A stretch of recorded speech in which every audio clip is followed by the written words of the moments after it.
नमस्कार, आप देख रहे हैं एन खबर इंडिया न्यूज और मैं हूं आपके साथ निशा राय। इस वक्त हम मौजूद हैं लव कुश रामलीला कमेटी में, जहां पर आयोजन किया गया है रामलीला का। और इसमें बहुत ही जो बेहतरीन और बड़े कलाकार कह लें वो यहाँ पर पहुंचे। आप देखिए, हमारे साथ मौजूद है किंशुक वैद्य। सबसे पहले तो जय श्री राम। आपका बहुत बहुत स्वागत है। Thank you so much. And आपसे तो मैं ये जानना चाहूंगी कि पहले मैंने अपने बचपन में आपको ये शकलका बूम बूम में मैंने देखा है। एंड उसके अलावा कई सीरियल्स में भी मैंने आपको देखा, मूवी में भी मैंने आपको देखा। बहुत ही बेहतरीन अभिनय रहा है आपका, पहले तो कॉम्प्लीमेंट। अब मैं आपसे जानना चाहूंगी कि अभिनय की तो बात मैंने की, आपका अनुभव कैसा रहा अब तक का, उसके बारे में आप दर्शकों से साझा करें। मेरा अनुभव एक्टिंग को लेकर बहुत ही बढ़िया रहा है। बचपन में एज हॉबी शुरू हुआ था। 4 साल का था जब ये सफ़र शुरू हुआ। धीरे-धीरे जैसे बड़ा होते गया तब एहसास किया मैंने कि इसे सीरियसली एज़ करियर लेना चाहिए। एंड बस राम जी की कृपा बनी रही है कि अच्छा काम मिलते गया और अच्छा काम करते आए हैं। राम जी की कृपा से याद आई, आप इस गेटअप में बहुत प्यारे लग रहे हो। आपसे ये जानना चाहूंगी कि ये जो मंच पे आप यहाँ पर पहुंचे हैं और इससे पहले जो आप ऑन स्क्रीन के लिए काम कर चुके हैं, उसमें डिफरेंस तो होता है। तो आपको दोनों में अलग क्या लगता है और दोनों में आपको बेहतर क्या लगता है? देखिए दोनों की अपनी-अपनी एक खूबी है। ये थोड़ा ज़्यादा और चैलेंजिंग है बिकॉज़ इसमें आपको प्रिपरेशन थोड़ी और ज़्यादा लगती है जब आप ऑन स्टेज परफॉर्म करते हो। बट मज़ा दोनों का ही अपना-अपना है। उसमें होता है ऑप्शन ऑन स्क्रीन वाले में कि आप कट कट करके शूट कर सकते हो, बट इसमें वैसा नहीं होता। इसमें लगातार आपको पूरे डायलॉग्स बोलने होंगे एक साथ। एब्सोल्युटली बट क्या है वो कट-कट करने में ना एक अपना स्टोरी टेलिंग का भी एक तरीका होता है। मतलब पहले तो ऐसे होता था कि हम सिर्फ कैप्चर करते थे चीज़ें, बट आप देखो तो अगर हमें कुछ ड्रामेटिक दिखाना होता है तो हम स्लो मो में शॉट दिखाते हैं।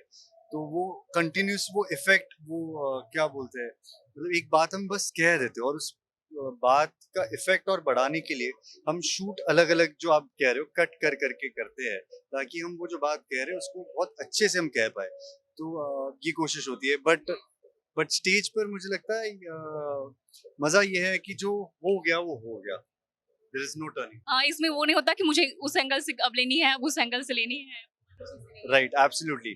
बट इसका फ़ायदा भी एक ये है कि जो सामने बैठकर देख रहे होते हैं हमें स्टेज पर परफ़ॉर्म करते हुए, उन्हें पता नहीं होता कि हम बोलने क्या वाले हैं। तो कई बार हम जब अपनी चीज़ भूल भी जाते हैं बट हम उससे मिलती-जुलती चीज़ कुछ प्रेज़ेंस ऑफ माइंड यूज़ करके, अपना एक्सपीरियंस यूज़ करके जब हम कवर अप कर लेते हैं, तो किसी को पता भी नहीं चलता। बट जब आप शूट कर रहे होते हो तो कोई एक बंदा होता है, एडी होता है, स्क्रिप्ट फॉलो सर आपने गलत बोल दिया सर, वापस करना पड़ेगा। वापस हाँ, हम लाइक जैसा लिखा है वैसा ही बोलो। राइट। ओके, मैं आपसे ये जानना चाहती हूँ कि आपने यहाँ पे मंचन करने के लिए श्री राम के किरदार को हाँ कहा, तो उस समय आपके दिमाग में क्या चल रहा था और आपने क्या सोचकर हाँ बोला? देखिए, हमेशा मेरा मानना ये है कि ऐसे किरदार निभाने का अवसर आपको रोज़ नहीं आता और you have to actually be lucky कि आपको ऐसा अपॉर्च्युनिटी मिले। एंड स्पेशली इतने बड़े मंच पर आपको राम जी का, मतलब फर्स्ट टाइम आप रामलीला कर रहे हो और वो भी इतने बड़े मंच पर आप राम जी का किरदार निभा रहे हो, तो इसके लिए तो आई थिंक मुझे लव कुश रामलीला कमेटी को थैंक यू बोलना चाहिए, मनीष जी को थैंक यू बोलना चाहिए कि उन्होंने मुझे अपॉर्चुनिटी दी और मुझ पर वो विश्वास दिखाया कि मैं राम जी का किरदार निभा पाऊंगा। बिल्कुल। अ, एक बात और थी कि आप श्री राम के गेटअप में तो बहुत प्यारे लग रहे हो, लेकिन जब इसका मंचन होगा, आप मंच पे होगे, तो वो जो चुनौती होगी आपके सामने, क्योंकि वो मर्यादा पुरुषोत्तम रहे हैं और उनका जो स्वभाव है बहुत ही सरल रहा है, शांत रहा है, तो उसे वो आपके लिए एक चुनौती हो सकती है या फिर आप उसे एन्जॉय करने वाले हो? मैं डेफिनेटली इसे एंजॉय करने वाला हूँ बिकॉज ऐसी अपॉर्चुनिटी बार बार नहीं आती। एंड तो आपके लिए किस तरह की चुनौतियाँ हैं उनके किरदार को उतारने में? देखिए चुनौतियाँ ये होती है कि नॉर्मली जो कैरेक्टर्स होते हैं ना, इनका एक इमेज, इनकी एक इमेज आपके दिमाग में ऑलरेडी होती है। जैसे आपने कहा कि राम जी मर्यादा पुरुषोत्तम है, सरल है, तो अब आपको राम जी उछल कूद करते हुए दिखेंगे वानरों की तरह, तो आप बोलोगे ये कौन से राम जी आ गए। तो चैलेंज यही है कि जो आपके मन में जो राम जी की छवि बसी है, बस उससे मिलता जुलता मैं कुछ करने की कोशिश कर पाऊँ और सक्सेसफुल हो पाऊँ। बिल्कुल, बिल्कुल। और मुझे उम्मीद है कि आप करोगे, क्योंकि मैंने आपको पहले भी देखा है अभिनय करते हुए। और काफ़ी लोगों ने, हमारे जो दर्शक हैं उन्होंने भी देखा है। तो एक और सवाल आपसे कि आपने इस भूमिका के लिए ऑब्वियसली इसके बारे में पढ़ा होगा एंड चीज़ें जानी होंगी। क्या आपको श्री राम के बारे में बचपन से चीज़ें पता थी? आपने बचपन से रामायण पढ़ा होगा या फिर अभी पढ़ा आपने उसके बारे में? मैंने 2001 में शायद बीआर फिल्म्स का एक रामायण बना था जिसमें नीतीश भारद्वाज राम थे, स्मृति ईरानी वाज द सीता और उसमें बाल राम का किरदार मैंने निभाया था। तो हाँ, तब से तभी आपने इसके बारे में शोध किया है। हाँ, तब मतलब क्या था वो शोध नहीं था, वो जानना था तब मतलब अब हम उसे रिसर्च बोलते हैं, बट तब मतलब उस ज़माने में ज़माना बोल रहा हूँ मैं मतलब एक्चुअली बात है, बट तब ज्ञान बटोरना कहते थे हम इसे, तो तब ओके, बिल्कुल, तो अभी जो आपने शोध कर ली है, क्योंकि तब ज्ञान था लेकिन अभी आपने शोध कर ली है, तो अब तो ऑब्वियसली बहुत ही बेहतरीन परफॉर्मेंस होने वाला है। ये जो दर्शक हैं इस साल की रामलीला से क्या कुछ खास देखने को मिलने वाला है? ये आप दर्शकों को बताएँ क्योंकि अभी काफ़ी लोग आपको देख रहे होंगे और वो यहाँ पहुँचने भी वाले होंगे देखने के बाद, तो आप उन्हें क्या कहेंगे? क्या समझाना चाहेंगे और क्या संदेश देना चाहेंगे? मुझे लगता है बहुत मज़ा आएगा आपको यहाँ देखकर रामलीला और एक ये त्योहार है, फेस्टिव सीजन है पूरे दिल्ली में और इतना बड़ा मेला यहाँ लग रहा है, खाने के लिए इतने सारे स्टॉल्स है, बढ़िया रामलीला चल रही है, तो मुझे लगता है आपको अपने परिवार के साथ यहाँ आना चाहिए, परिवार के लिए थोड़ा वक्त बिताना चाहिए और बस इसे एंजॉय करना चाहिए। बिल्कुल, चलिए तो आपका बहुत-बहुत शुक्रिया श्री राम आपने हमें समय दिया और एक बार फिर से आपको कॉम्प्लीमेंट देना चाहूँगी, बहुत प्यारे लग रहे हो। तो दर्शकों, ये थे हमारे श्री राम और यहाँ हमने उनसे बात करने की कोशिश की, उम्मीद है आपको ये बातचीत काफ़ी ज़्यादा पसंद आई हो।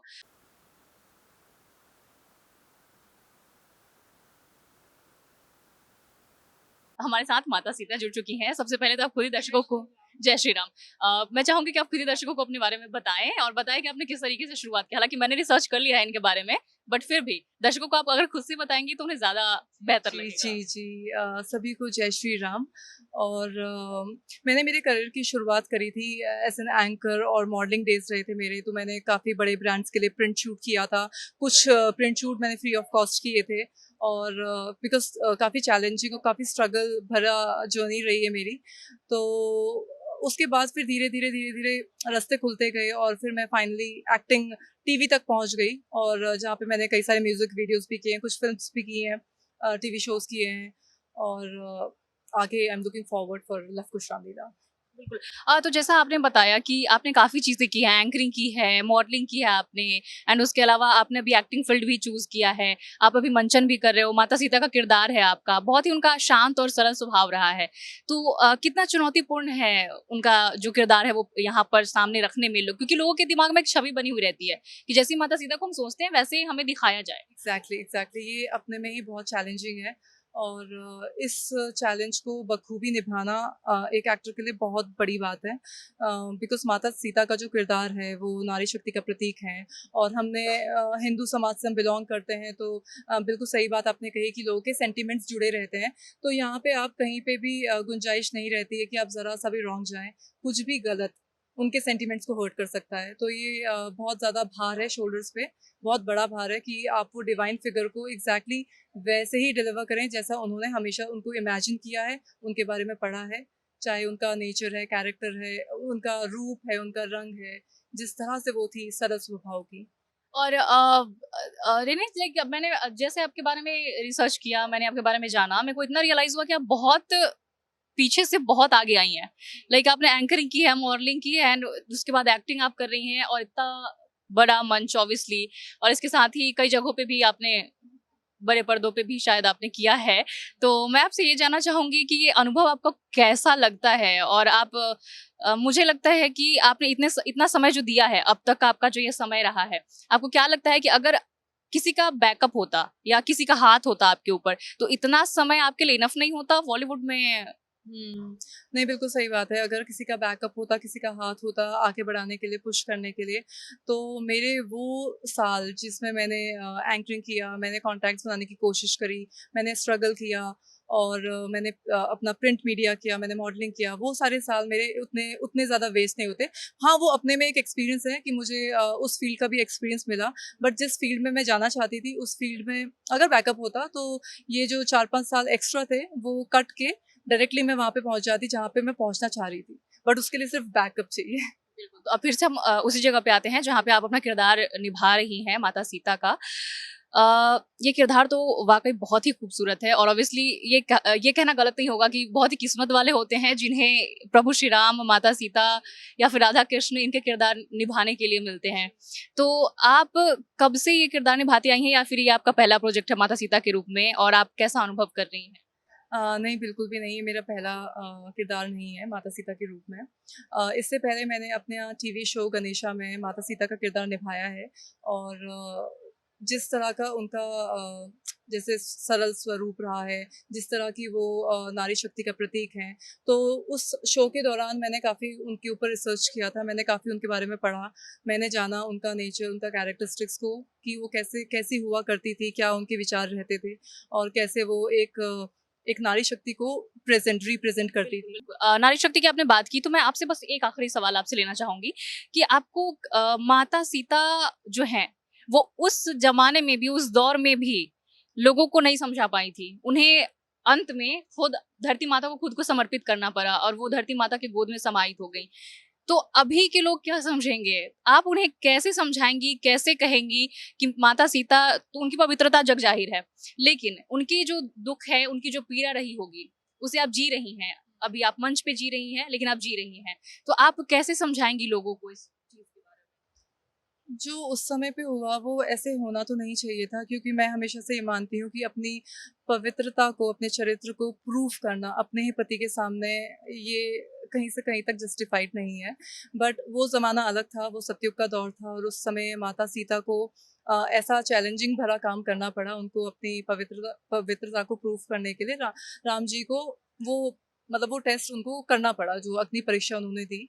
बट आज के दौर में जो मैं आज के दौर की नारी हूँ, तो आज के दौर में मैं बस यही कहना चाहूँगी कि अपने आप को सही प्रूफ करने के लिए हमें किसी को प्रूफ करने की ज़रूरत नहीं है। क्योंकि जो सतयुग का दौर था, सतयुग के टाइम पे जिस तरह सिचुएशन होती है, सिचुएशन के हिसाब से हमको समझना पड़ता है। पर सतयुग का दौर बहुत अलग था, ये कलयुग चल रहा है। तो कलयुग के समय पे तो में? कहीं न कहीं ऐसा नहीं लगता कि ज़रूरत है कि जो यहाँ पर लोग हैं या कहें कि पूरा जो समाज का सिस्टम है, जिस तरीके से समाज चलता है, उन्हें समझने की ज़रूरत है आज भी और उस दौर में भी समझने की ज़रूरत थी कि महिलाओं को हमेशा प्रूव करने की ज़रूरत सिर्फ़ उन्हें ही क्यों? सिर्फ़ उन्हें ही क्यों? हाँ, ये एक बहुत अच्छा सवाल है। मुझे लगता है कि उन्हें कभी भी प्रूफ़ करने की ज़रूरत नहीं है। अगर जहाँ पे भी ये हालात बन जाएँ कि आपको अपने आप को प्रूफ़ करना पड़ जाए अपने कैरेक्टर को, तो वो जगह आप छोड़ दो। वहाँ से आप वॉकआउट कर जाओ क्योंकि वो जगह आपके लिए बनी ही नहीं है। एक औरत की हमेशा से हमारे शास्त्रों में, हमारे ग्रंथों में, हमारे भगवानों में उनका पहले नाम लिया जाता है। जैसे अपने क्या कहते हैं सिया राम कहा जाता है, तो सीता माँ का नाम, राधा कृष्ण। तो जब हम उनको पहले उनका नाम लेकर उस टाइम पे वो इज़्ज़त जब गॉड्स अपनी वाइफ्स को दिया करते थे, तो आज के समाज में ये मिसिंग क्यों है? क्यों एक मेल्स जो हैं वो क्यों ये नहीं समझते हैं कि एक फीमेल की अपनी एक इज़्ज़त होती है, अपना एक ऑरा होता है और हर जगह हर वक़्त में उनको टेस्ट देने की ज़रूरत नहीं है। और उनकी भी अपनी एक ज़िंदगी है, उनके भी अपने एक विचार हैं, अपनी लाइफ़स्टाइल है, तो वो जैसे जीना चाहती हैं प्लीज़ जीने दो। बिल्कुल। अब आपका ज़्यादा समय लूँगी नहीं मैं क्योंकि काफ़ी लोग आपका वेट कर रहे हैं। एक आखिरी सवाल लास्ट में आप दर्शकों को संदेश क्या देना चाहेंगी? मैं दर्शकों को यही संदेश देना चाहूँगी कि हमारी रामलीला इस बार और भव्य और खूबसूरत होने जाने वाली है। तो आप अपने परिवार सहित आइए, इसकी डेट्स हैं 22 सितंबर से 3 अक्टूबर तक। तो आप आइए अपने परिवार सहित और खूबसूरती से ये नज़ारा देखिए। लाइव लव कुश रामलीला में लाइव परफॉर्मेंस जो एक अपने में बहुत बड़ी बात है। काफ़ी बॉलीवुड से लोग आ रहे हैं अपने-अपने किरदार को निभाने के लिए, जिनके बारे में आपने जाना भी होगा, सुना भी होगा। और आज की न्यू जनरेशन को मैं ये कहना चाहूँगी कि हम वेस्टर्न कल्चर को बहुत फॉलो करते हैं, जो कि बहुत अच्छी बात है, पर हमारे जो रूट्स हैं, हमें वो कभी नहीं भूलना चाहिए। हमारी जो कल्चर वैल्यूज़ हैं, हम दुनिया में अपने आप को एज़ एन इंडियन रिप्रेज़ेंट करते हैं और हमारा जो कीर्ति है। समाज है, हमारा जो संस्कृति है, वो यही दर्शाता है कि हम बहुत ही हमारी संस्कृति रंगों भरा है। बिल्कुल, बहुत ही खूबसूरत बहुत है। खूबसूरत है, तो वो कभी भूलना नहीं चाहिए। आप भले ही लोगों को शो मत करो पर अपने दिल में ज़िंदा रखो। बिल्कुल, बहुत-बहुत शुक्रिया, आपने बहुत ही खूबसूरत संदेश दिया है आपने। तो आपने अपना कीमती समय दिया, उसके लिए आपका अरे! बहुत-बहुत आई लव शुक्रिया। Talking you. Thank you so thank you much. So जय मच। श्री राम। जय श्री राम। तो ये हमारे साथ सीता माता का किरदार जो निभा रही हैं, वो थी यहाँ पर मौजूद और उनसे हमने बातचीत की। याद है कि उन्होंने मेरी तारीफ़ भी की और मैंने खुद उनकी बहुत तारीफ़ की, वो बहुत प्यारी हैं। और सीता माता का किरदार निभा रही हैं, उन्होंने बताया कि किस तरीके से जो चुनौतियाँ हैं, माता सीता का किरदार अदा करने में क्योंकि उनका जो स्वभाव है काफ़ी ज़्यादा सरल है, शांत है, खूबसूरत किरदार है, तो उसे निभाने में कितनी चुनौतियाँ आती है इसके बारे में उन्होंने बताया। जो सारे स्टार्स थे उन्होंने भी अपनी चुनौतियों के बारे में बताया। उन्होंने बताया कि किस तरीके से वो इसे एन्जॉय कर रहे हैं और उनकी किस्मत है कि इतना खूबसूरत किरदार उन्हें अदा करने का मौका मिला है। उम्मीद है ये बातचीत आपको भी पसंद आई होगी। और इस दौरान हमारे साथ मल्हार पांडे भी मौजूद है। सबसे पहले तो आपका बहुत-बहुत स्वागत है। Thank you. मैं हूँ मल्हार पंड्या। और ये आपसे जानना चाहूँगी कि आप अभी यहाँ पे हनुमान के कैरेक्टर में आप बहुत ही बेहतरीन लग रहे हैं इस कैरेक्टर में और इससे पहले भी आपने हनुमान का किरदार निभाया है और कई सीरियल्स में भी आप नज़र आए हैं, फ़िल्मों में भी आप नज़र आए हैं। आपका जो अनुभव रहा है, उस पर आप क्या कहना चाहेंगे? अनुभव अनुभव अच्छा कब होता है? अनुभव अच्छा तब होता है जब आप अपने काम को एंजॉय कर रहे हो, जब आप अपने काम का लुफ्त उठा रहे हो। सो मैं अपने इस इंडस्ट्री में मैं 20 साल से हूँ। मैं अलग-अलग कैरेक्टर्स प्ले कर चुका हूँ और कर भी रहा हूँ। और जहाँ तक हिस्ट्री की बात है, सो आई फील वेरी लकी कि मुझे बार-बार हनुमान जी का रोल प्ले करने को मिल रहा है। सो मैं इन मामलों में थोड़ा-सा स्पिरिचुअल भी हूँ कि अपने आप को लकी मानता हूँ। खुद को बहुत ब्लेस्ड मानता हूँ कि बजरंगबली और श्री राम का हाथ मेरे सर पे है। बिल्कुल अब जैसा कि आपने कहा कि बजरंगबली का हाथ आपके सिर पे है ऑलरेडी, तो आप ये बताइए कि उनका तो आशीर्वाद है ऑलरेडी, लेकिन उसके अलावा जो तैयारी करनी होती है ये बॉडी बनाने में एंड ऑल जो ताकि उनका किरदार जो है वो निखर कर आ सके, तो इसके लिए कितनी मेहनत करनी पड़ती है और जब आप वो मेहनत कर रहे होते हो तो इंस्पिरेशन कहाँ से आती है? देखो जैसे मैंने कहा कि बजरंगबली का आशीर्वाद है, आज से नहीं जब से पैदा हुआ तब से है। मुझे बचपन से बॉडी बिल्डिंग का शौक रहा था। सो बहुत छोटी एज में I was 16 years old 16 years old junior mister Gujarat बना था मैं। सो वहाँ से ये सिलसिला शुरू हुआ। सो बेसिकली वर्कआउट करना तो मुझे बचपन से पसंद था और भक्ति और शक्ति दोनों मुझे यहीं से मिली है। तो जहाँ तक बजरंगबली बनने के लिए मैंने इस बार 13 केजी वेट मैंने बढ़ाया है और इससे पहले मुझे पता नहीं था कि मैं यहाँ पे प्ले करने आ रहा हूँ। तो कुछ महीने पहले मुझे जब बताया गया तो उस वक्त आई वाज अराउंड 79 केजीज। उसके बाद मैंने और थोड़ा सा बढ़ाया और मुझे लगा नहीं कि मैं उस साइज का हुआ हूँ, तो मैंने और पुट ऑन किया। सो राइट नाउ 94 केजीज। वाओ! अब ये तो बात हो गई बॉडी की एंड ऑल कि आपने उस पे मेहनत किया, वर्कआउट किया, इंस्पिरेशन आपको मिला प्रभु से। लेकिन बात ये कि जब वो भक्ति और शक्ति दिखाने की बात आती है मंच पे या फिर आप जो पहले कर चुके हो टीवी स्क्रीन पे एंड ऑल, तो वो भावनात्मक चीज़ें कितनी चुनौतीपूर्ण होती है आपके लिए? देखो, आप अगर अपने काम को एंजॉय कर रहे हो ना, तो कोई भी चीज आपको चुनौती लगेगी नहीं। सबसे पहली चीज, मतलब आप एन्जॉय करते हो? यस यस, एंजॉय करते हैं। और हम सब देखो, ये सिर्फ एक्टिंग की बात नहीं है। हर कोई अलग अलग प्रोफेशन में है। कोई अकाउंटेंट है, कोई दुकानदार है। तो जिसको अपने काम में मजा आता है उसको कभी भी कोई भी प्रॉब्लम प्रॉब्लम नहीं लगता, कोई भी चुनौती चुनौती नहीं लगती। बिल्कुल। अच्छा एक चीज़ मेरे दिमाग में आ रही थी कि जैसे आपको मान लो एक अभी पॉजिटिव कैरेक्टर आपको मिल रहा है। अचानक से आपको अगर नेगेटिव कैरेक्टर में ढाल दिया जाए, तुरंत आपको बोला जाए कि अब आपको इसे शिफ्ट करना है तुरंत उसमें, आपके पास 2 दिन का समय है या 1 दिन का समय है, तो उस दिमाग में आप अपने माइंड को कैसे समझाते हो और कैसे आप स्विच करते हो? वो स्विच अपने आप होता है, उसमें 2 दिन वाली बात नहीं आती है। आप बोलो तो अभी करके दिखा देता हूँ आपको। प्लीज़। जैसे पहले मैं जानना चाहूँगी जो आपका हनुमान का कैरेक्टर है ऑलरेडी हनुमान जी का, तो मैं इसका एक डायलॉग सुनना चाहूँगी आपसे। देखो, सबसे प्रसिद्ध डायलॉग तो एक ही है और जो डायलॉग ये बार बार बोलता है अपने रियल लाइफ में भी, तो वो हमेशा सुखी रहता है और वो है जय श्री राम। जय श्री राम। ओके, अब कुछ नेगेटिव कैरेक्टर जो आप खुद से चाहो, उसके बारे में आप स्विच करके आप दिखाओ। अभी आपने सुना जय श्री राम, वो एक भक्ति भाव वाला था, वो था जय श्री राम। अब ये नेगेटिव वाला है, जय श्री राम अहंकार। अहंकार। वाह! बहुत खूब। तो आपके अनुसार आज की जो युवा पीढ़ी है उसे हनुमान जी से किस तरह की प्रेरणा लेनी चाहिए, उनसे क्या सीखना चाहिए? सबसे बड़ी दो चीजें हनुमान जी की जो हम सारे इंसानों को सीखनी चाहिए, वो सबसे पहले आती है लॉयल्टी और दूसरा आता है बैलेंस। ये दो चीजें अगर हम सारे इंसानों में हो ना, तो हमारी जिंदगी बहुत सरल हो जाएगी। बिल्कुल। तो बहुत ही खूबसूरत सीख इन्होंने दी है। और एक लास्ट, अभी सामने दीपावली है और नवरात्रि भी है, तो ऐसे में जो दर्शक हैं उन्हें आप क्या संदेश देना चाहेंगे? मैं एक ही संदेश देना चाहूंगा कि हम सब धर्म के पथ पे चले, सही को सही कहे, गलत को गलत कहे, और गलत को गलत कहते हुए हम डरे नहीं। बिल्कुल। अ, मैंने कहा तो था आखिरी सवाल, लेकिन मेरे मन में एक और सवाल है, और वो ये है कि जैसे कि आप टीवी के लिए, ऑन स्क्रीन के लिए आप भी उधर भी काम करते हो और यहाँ पे मंचन भी करते हो, आप मंच पे भी कार्य करते हो। आपको सबसे ज्यादा जो आपका एक्सपीरियंस है वो सबसे ज्यादा बेहतरीन किधर साइड रहा है, उधर या इधर? बेहतरीन, देखो बेहतरीन के बहुत सारे रंग होते हैं, अलग अलग रंग होते हैं और अपना अपना नजरिया होता है। तो मेरे हिसाब से जो काम करते हुए मुझे जब अच्छे लोग मिलते हैं ना, तो मैं उस काम को और उस पल को बेहतरीन बोलता हूँ। चलिए, आपका बहुत बहुत शुक्रिया अपना कीमती समय हमें देने के लिए। तो अभी आप सुन रहे थे मल्हार पांड्या को, जो कि हनुमान का किरदार निभा रहे हैं अभी यहाँ पे, और इसके साथ इन्होंने कई बड़ी जो सीरियल्स हैं उसमें काम किए हैं और कई जगहों पे बेहतरीन प्रदर्शन भी किया है। तो आप मुझे दीजिए इजाजत फिलहाल के लिए। नमस्कार। जय श्री राम।